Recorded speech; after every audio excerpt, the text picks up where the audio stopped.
The familiar voice came from somewhere off camera, with Manny Pacquiao's longtime publicist offering a playful rebuttal to a line I've recycled several times in recent years. "Boxing isn't dead," Fred Sternberg shouted. "Well," I replied, "it will be when his most famous client retires."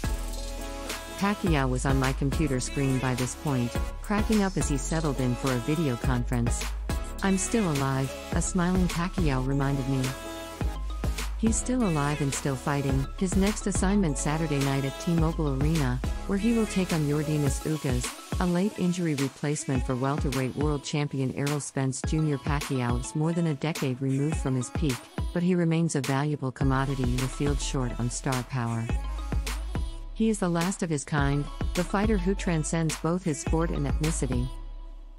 So, if the hints he dropped this week about retirement were a source of optimism for some, they were a reason for concern for the more self-interested parties in the industry.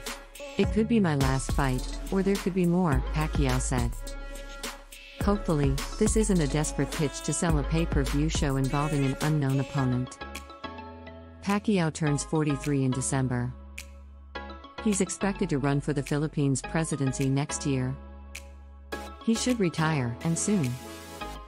Because if Pacquiao wants to continue fighting, this business will continue indulging him until it has squeezed every nickel from his once explosive, 5'6" frame. Boxing's ecosystem has long relied on fading stars to create the next generation of main attractions. The passing of the torch is a particularly distasteful process, a diminished veteran taking a one-sided beating from his appointed successor in exchange for a hefty payday. A shop-worn Julio Cesar Chavez was mauled by Oscar de la Hoya, who a decade later was whipped by Pacquiao. The next link in the chain was expected to be Spence, a hard-punching champion who at 31 still doesn't have a signature victory. But Spence was forced to withdraw from his scheduled showdown with Pacquiao on Saturday after an eye injury was discovered in the pre-fight screening. Spence was replaced by Ugas.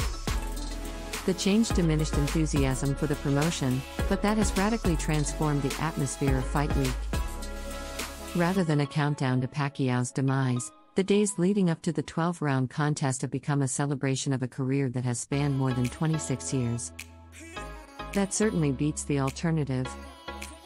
Before Pacquiao's decision victory over the powerful but technically limited Keith Thurman in 2019, trainer Freddie Roach identified Spence as one of two boxers he didn't want Pacquiao fighting. Terence Crawford was the other.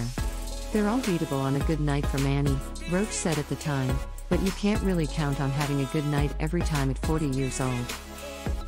That was 2 years ago.